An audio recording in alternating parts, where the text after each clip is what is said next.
So today's lesson is going to be about section 3.5, which is about taking more derivative rules. So here are some rules that you need to memorize. The derivative of sine is cosine. The derivative of cosine is negative sine. The derivative of tangent is secant squared. The derivative of cosecant is negative cosecant times cotangent. The derivative of secant is positive secant times tangent. And the derivative of cotangent is negative cosecant squared. I'm just going to pause for a second and I'm going to point out some patterns so you can kind of make the memorizing a little easier. You really need to memorize these like ASAP. So a couple patterns. You'll notice that there are a couple of these derivatives that have a negative instead of a positive. All of the derivatives that have a negative instead of a positive start with the letter C. I think about C as standing for change the sign.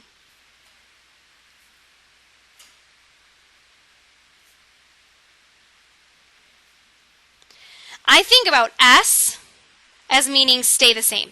So sine stays the same, S, secant stays the same. Couple other patterns. Both tangent and cotangent have a squared in their derivative. Tangent is the square of secant, and cotangent is the square of cosecant. Now let's look at cosecant and secant. The derivative of cosecant is itself times cotangent. The derivative of secant is itself times tangent. So both cosecant and secant have two parts, themselves and their partners. Tangent and secant went together here. Tangent and secant go together here. Cotangent and cosecant go together here. Cotangent and cosecant go together here. In the end, you still just need to memorize them, but looking for patterns like that can sometimes make memorizing a little bit easier. Let's look at some examples. Find the derivatives. This is just practice using the rules. The derivative of sine would be cosine. The derivative of cosine would be negative sine. If I wanted to simplify this, I would say cosine x minus sine x is the simplest version. The derivative of tangent is secant squared. The derivative of cosecant is negative cosecant cotangent. And the derivative of secant is secant tangent. Ooh, you can't see what I'm writing.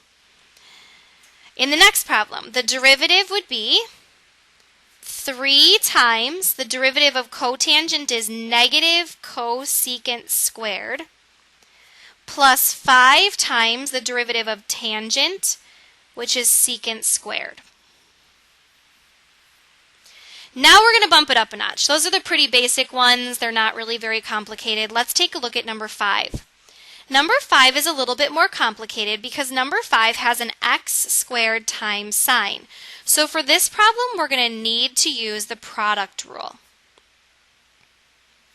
The product rule says, copy the first function. Take the derivative of the second one. We just learned the derivative of sine is cosine. Plus, copy the second function, take the derivative of the first.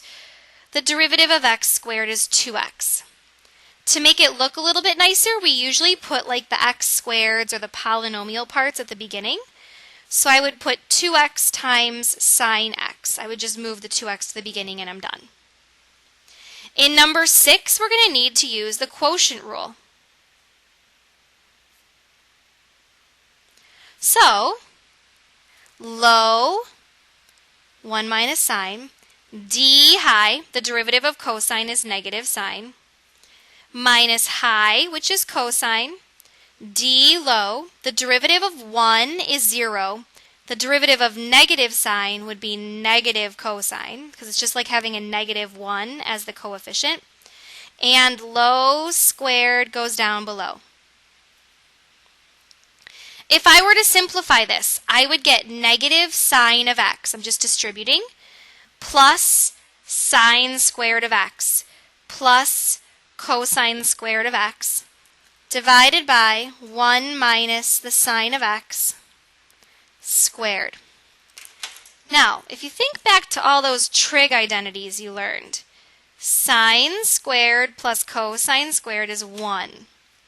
So my new problem would say 1 minus the sine of x divided by 1 minus the sine of x quantity squared. Since the top and the bottom are the same, one of the factors is going to cancel.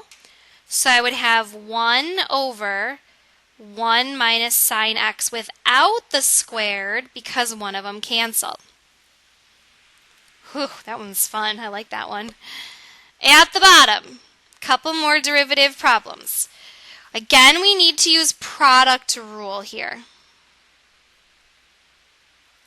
So, copy the first, secant, derivative of the second, secant squared, plus copy the second, tangent, derivative of the first, secant tangent. If I simplify this, I get secant cubed plus secant x times tangent squared of x. Last but not least, another quotient rule problem. So, I would do low, which is x, d high, which is secant squared, minus high, which is tangent, d low, which is 1, and low squared goes down below. Really, the only thing you can do here to simplify is just rewrite it as x times secant squared minus tangent x divided by x squared, and you're done.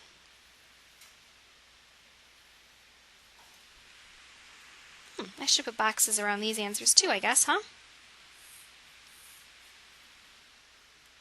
Okay, on the next page, we're going to look at some more slightly complicated examples just to practice using these derivative rules.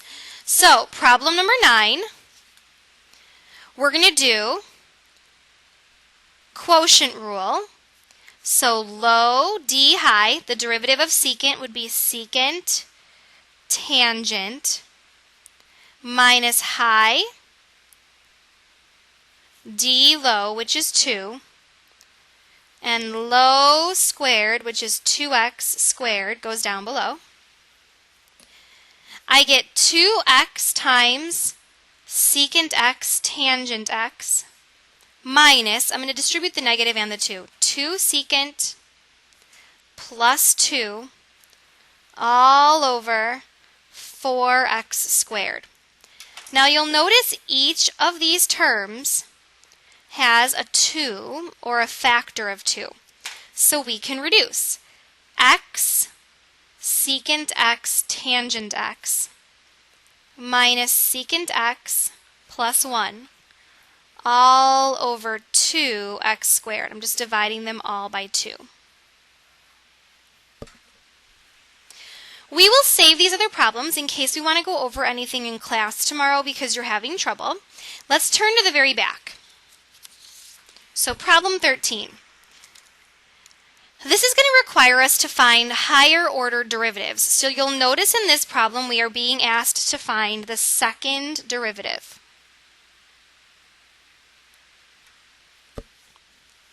Let's start with the first derivative. The first derivative of secant is secant tangent. No big deal.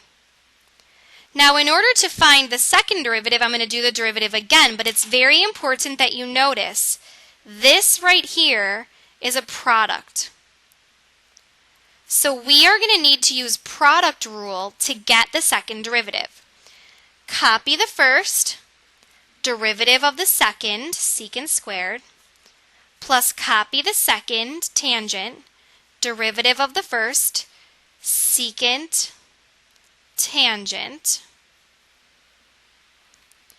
Simplify, so secant cubed plus secant x tangent squared.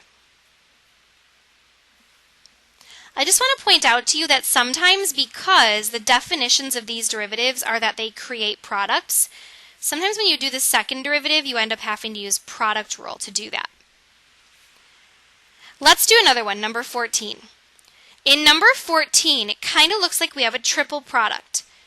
We're being asked to find the second derivative, and we have 2 times sine times cosine. What I usually do is I group the 2 with the sine. That's all one function, and then the cosine would be the second function. So first would be 2 sine x. Derivative of the second would be negative sine. Plus second, which is cosine. Derivative of the first, which would be 2 cosine. I'm going to simplify this, and I get negative 2 sine squared of x plus 2 cosine squared of x. In order to find the second derivative, I need to recognize that this is really 2 separate product rules in the same problem. I'm going to have to do product rule for this one, and then I'm going to have to do a separate product rule for this one, because squared means multiplication. Once again, I'm going to group the negative 2 with the sign. So I'm going to copy the first, derivative of the second, which would be cosine, plus copy the second, which would be sine, derivative of the first, which would be negative 2 cosine. This is all part of this red part of the problem. Now the green part of the problem, again, I'm going to group the 2 with the cosine. So copy the first, derivative of the second, which would be negative sine, plus copy the second, which would be cosine, derivative of the first, which would be negative 2 sine. Now I'm just going to simplify like crazy. So I'm going to have negative 2 sine cosine minus 2 sine cosine. This is all part of the red. Minus 2 sine cosine minus 2 sine cosine.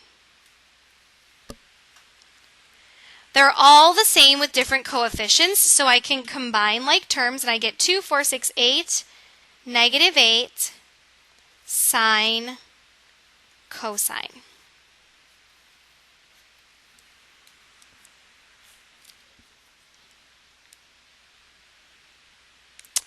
That's it. We will work some more on this in class tomorrow, and I will see you then.